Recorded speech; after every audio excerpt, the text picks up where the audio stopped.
Maraming bagong optimism ang bumalot po sa XRP community at kitang-kita na ito ay bumubuo ng momentum. Ang dating mga usap-usapan lamang ay ngayon ay nagiging seryosong speculation at pinag-aaralan ng mga institutional investors.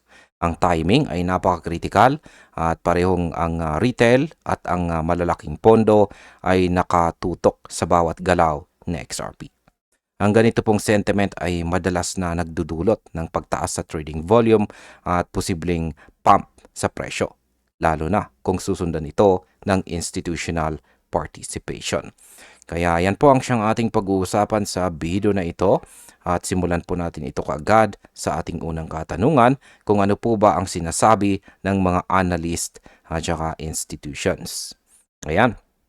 Sabi po rito ay crypto analyst Levi Redfield recently flagged XRP as being ready to fly in his X post, which rippled across trading boards and social feeds. Yan, ano nga bang ibig sabihin yan? Ayon po kay Ginong Levi Redfield, ready to fly na itong si XRP or handa na raw po siyang lumipad. Bukod po sa hype, nagbabago na rin ang fundamentals. Hindi lang speculation ang laro ni Ripple at ng kanyang ecosystem.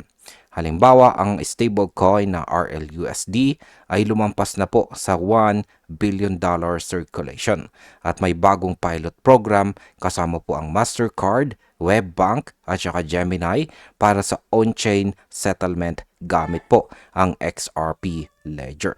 Kaya sa market impact, ang aktibong participation ng mga malalaking institution ay maaari po itong magdulot ng mas matatag at saka long-term support sa presyo ni XRP. Ano naman ang technical na setup ni XRP? Ayan. Ang sabi po rito ay from a technical perspective, the asset now forms a base above support levels that had previously constrained its upside. The convergence of institutional cues and technical strength suggests a potential breakout environment is forming. Ayan, ano nga bang ibig sabihin yan?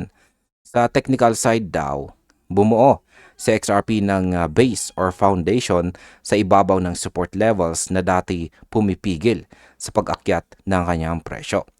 Ang pagsasanib po ng institutional activity at technical na strength ay nagsasabi na posible pong magkaroon ng breakout sa susunod na mga session.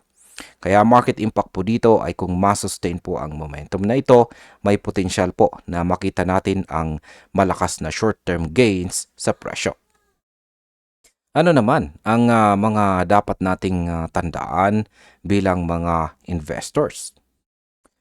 Sabi rito ay pilot programs may take time to scale. And until they do, price expectations remain probabilistic rather than guaranteed. Yan. Mahalagang tandaan po natin na ang pilot programs ay maaari pong tumagal bago mag-scale. Kaya hindi po garantisado ang instant na fly or paglipad ng presyo.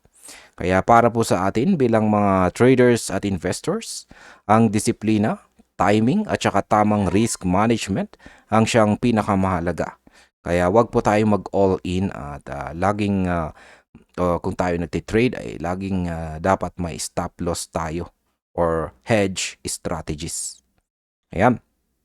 At bilang panghuli, ay ang aking opinion naman tungkol dito ay sa XRP ay tila naghahanda para sa isang malakas na galaw.